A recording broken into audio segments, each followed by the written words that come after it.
portal, which then released the demon, who then reformed as a nun, because like cleverly that blends in a little bit as well, doesn't it? It sure does. Although she doesn't blend in with the rest of the nuns. Not really. She's got bad makeup. If you put her, in a lineup, I'm picking her as the evil one every single time, even over the old one that was in the first act. Yeah, definitely. So yeah, that was that. And then she also explains, how to find there's a word that they use in the film, but I can't remember what the name of the film is. The easel. Sorry, the easel. And this says follow the easel, and you don't really know what that means, but you will do in a moment. Yeah.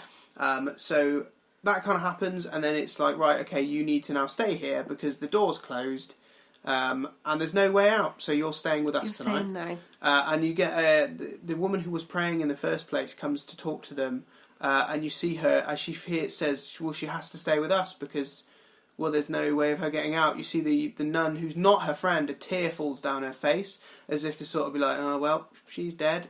So yeah, that was kind of a nice little touch that I liked. And then it cuts to Burke, who's doing more, as you mentioned, more research for this book. And the old nun says, oh, you're never going to find this. Never going to find these answers. Never going to find the way in.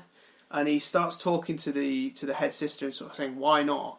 And very quickly you realise this time that not only is she old and gross, she's pretty much dead. Yeah. And her neck just breaks, and then he goes to lift up her veil, and a hand grabs her, and it's a dead hand that's been dead for a long, long time. I jumped again. You did. And then he realises, oh, wait a minute, something's not right. Maybe I should go and get Erin. So then so then they're chatting to Erin. Yeah. And Erin is then now in her new room that she's been given. It's still nicer than the one in Sister Act, to be honest. Yeah, to be fair. And she goes to bed, and she has a dream about, is this the nun in the corner, isn't it? Yeah. She wakes up from a dream, and the nun is in the corner praying with the beads.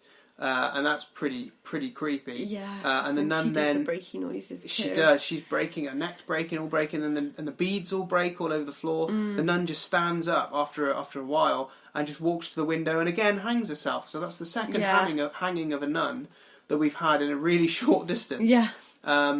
Erin then the door opens obviously, and the nun is out. The nun is outside.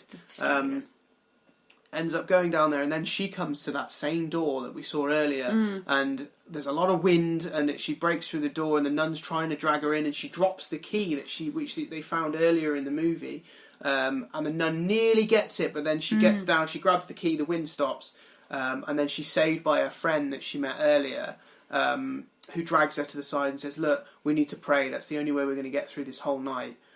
Pray together. Go and get your stuff and meet me in the chapel, which she does. She goes to the chapel, and then sadly, in that very short time, her friend has been killed by the nun, and it's really sad. She lifts the veil off her face, and she sees she's dead. And the other nun says, "Look, no matter what happens, no matter what you see, just keep praying." Yeah. So that's that. And then we cut back to Burke, who at this point is now trying to save Erin.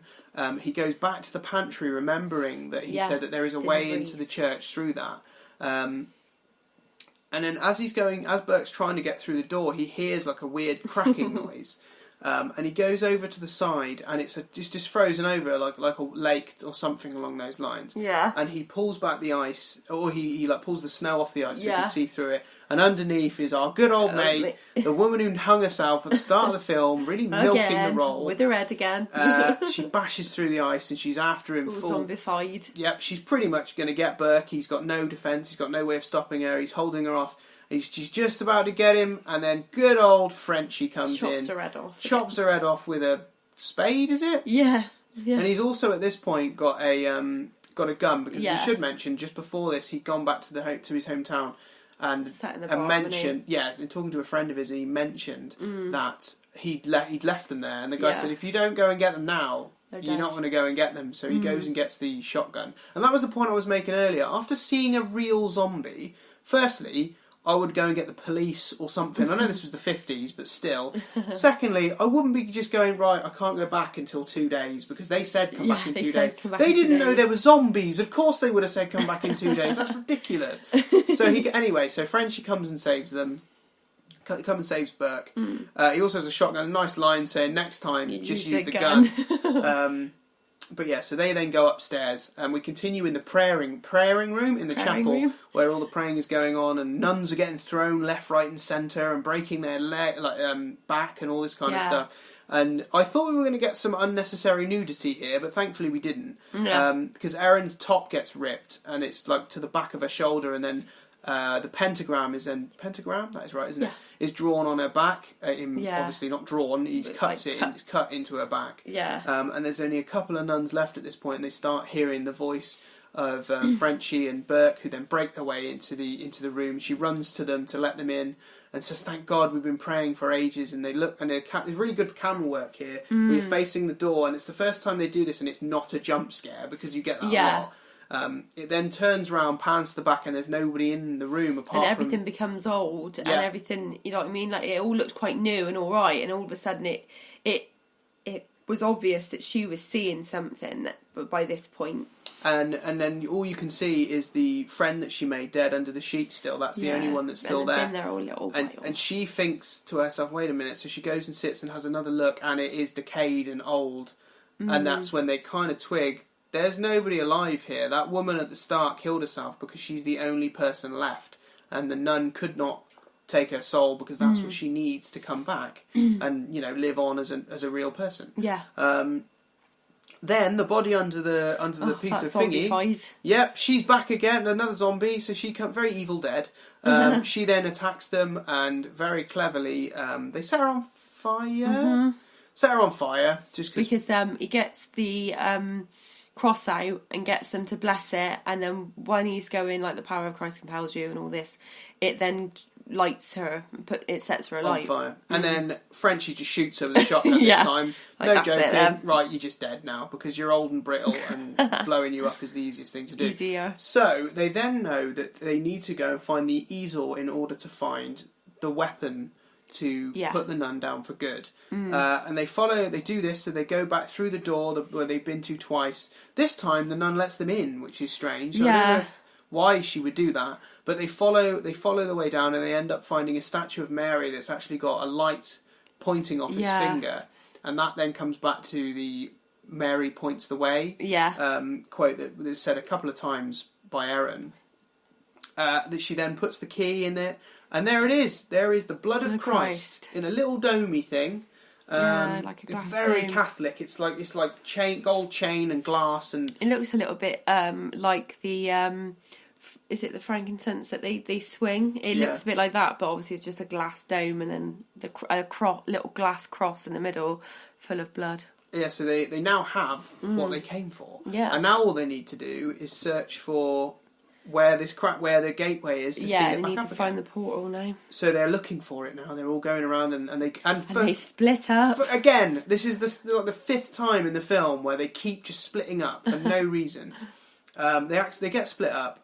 Father Burke goes one way, Frenchie goes another way, and then Erin sadly goes the wrong way. Yeah. So she ends up in a room with a candle, just by candlelight.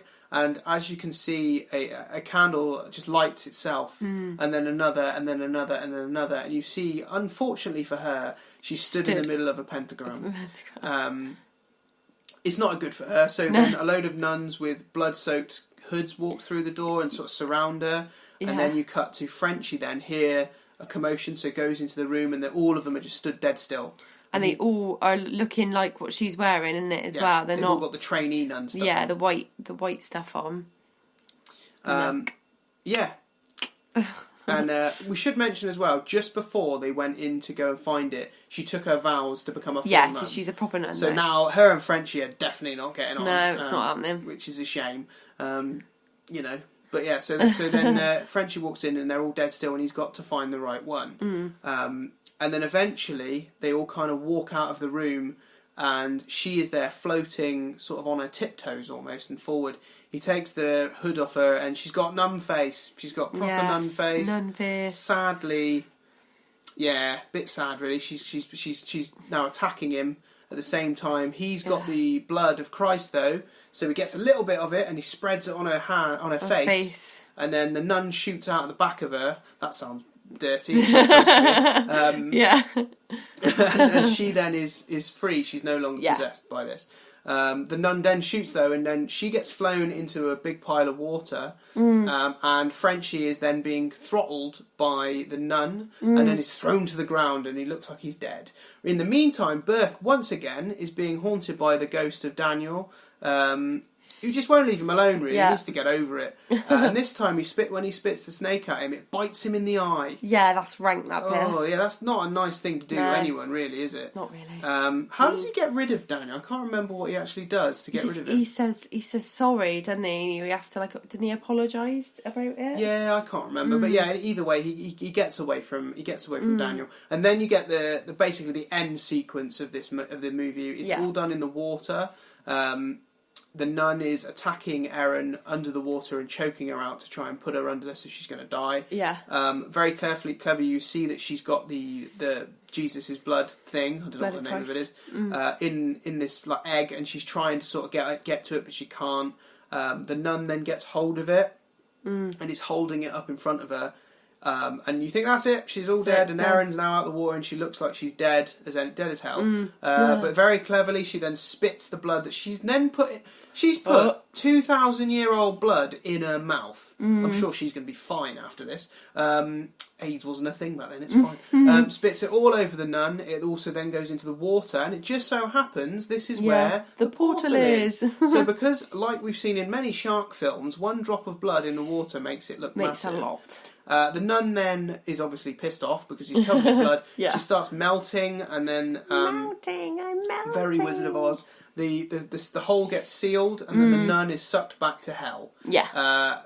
Burke's managed to get rid of Daniel. I'm not sure how. Maybe because the nun disappeared. Yeah. So the whole haunting's finished, really. And they all kind of group together, and they all walk out. Yeah. And that's basically the end of it. Yeah. Until then, you get I'm guessing the next day they're fixing Burke's eye, who's now blind in one eye, but that's fine. They get on a horse and they talk about what they're going to do with their futures. And Frenchie says, "I'm going to go and be a tomato farmer like my father was." And she said, "That's a bit boring for someone like you." And he said, "No, I'm happy with that." And he get a little itch of the neck. And as he says it, before this, she asks him what his real name is. And it turns out his name's Maurice, which, if you've seen the original Conjuring, is quite an important name. It sure is. So they get on the horse, and he's itching the back of his neck. And you see, as the camera pans out, on the back of his neck is an upside-down cross, which, as we know, is the sign of the devil. Yes. So it turns out that he is the reason the nun escaped. When she went to choke him, she transferred she possessed him. Yeah. And went from there. So then it cuts to the scene in the Conjuring where they're giving an exorcism to Maurice, and she stares into the face of Maurice, and then of the woman. I can't remember her name. And that is how the haunting happens. So that's pretty much the film. We've pretty much covered that. Yeah. We're just going to go back over some bits and bobs that either we liked or we didn't like. So I'll let you. Okay. I've spoke for a while now, so if you go and carry on, I'm going to get a quick drink of water, and then we'll discuss it. Yeah. So I found with it, I actually did really enjoy it. It really, really made me jump. The CGI was fantastic. I thought there was going to be a little bit more as to why and who, because of the last film we watched with that nun made a reference to her in the photograph. Oh yeah. What was that? Was that Annabelle? An Annabelle film. Annabelle, yeah. So yeah, she's I used to know her and stuff like that, wasn't it, in the photograph? So it's very, very hard if you haven't particularly followed the lot and the Annabelle thing. Wasn't it? The one who survived. Yeah, then you're not really going to understand it. But it didn't follow that on. I thought there was going to be a bit more to it from that perspective instead of just a demon presence. And there wasn't much link until the very end, I guess. I mean, there was a little snippet in the beginning, more of I don't know, I would have said more of a recap to say that the main couple from The Conjuring saying that your vision and your painting, it's real, she's real. And then it said in Romania 1950 something, you know what I mean? And then it was showing you the story of how she was real. And then it flipped back to them on the very, very first scene of The Conjuring doing showing the video of Maurice's exorcism.